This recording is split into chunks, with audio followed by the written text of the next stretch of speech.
नमस्कार सर्व मित्रमंडळी, शेतकरी राजांना. आपले माणसं ह्या यूट्यूब चॅनलमध्ये आपलं हार्दिक स्वागत आहे. आणि आज मी तुमच्या म्हणजे मुलाखत देत आहे. आणि मुलाखत ही अशी आहे की 7 जूनला मिरग लागतो आणि त्या मिरगाच्या नुसार पाऊस चालू झालेला आहे. 9 जून आणि 10 जून 2024ला चांगलाच पाणी झाला आणि संपूर्ण शेतकरी राजा सुखवला आहे, आनंदित झालेला आहे. शेतकरी राजाने आपल्या शेतामध्ये पेरणी करण्यासाठी पाऊल टाकलेलं आहे. आणि आज आम्हीही आमच्या शेतामध्ये म्हणजे हे वावर पूर्वी नांगरून घेतलं, त्यानंतर फलाट हाणलेलं आहे, त्यामुळे काळं खाप दिसतंय. आणि आता त्याच्यात परत फुली पाडण्यासाठी आम्ही वावर ढाळून घेतोय. आणि ढाळून घेतलेलं आहे बघा, असं त्या ठिकाणी बैल चालू आहे, दिसते का? हे ढाळण्याचं काम चालू आहे.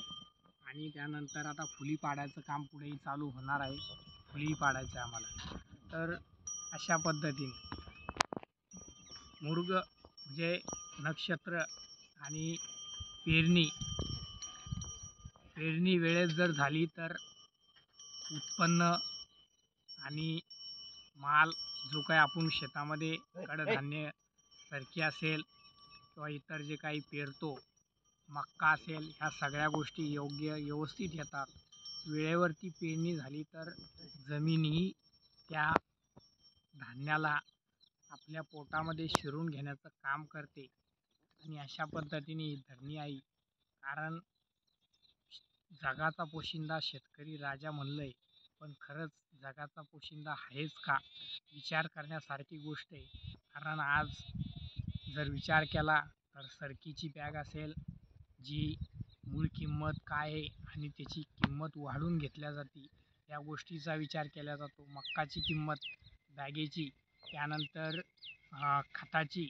आणि आता मी शेतकऱ्याला सांगितलं, म्हणजे हा दुसरा शेतकरी माझ्या शेतामध्ये लंबाटी म्हणजे लंबाटी ढाळून घेण्याचं काम करतो आहे.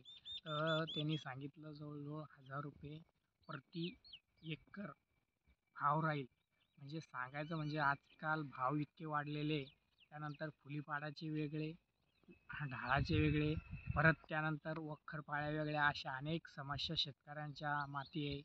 आणि शेतकऱ्याच्या मालाला भाव नसतो.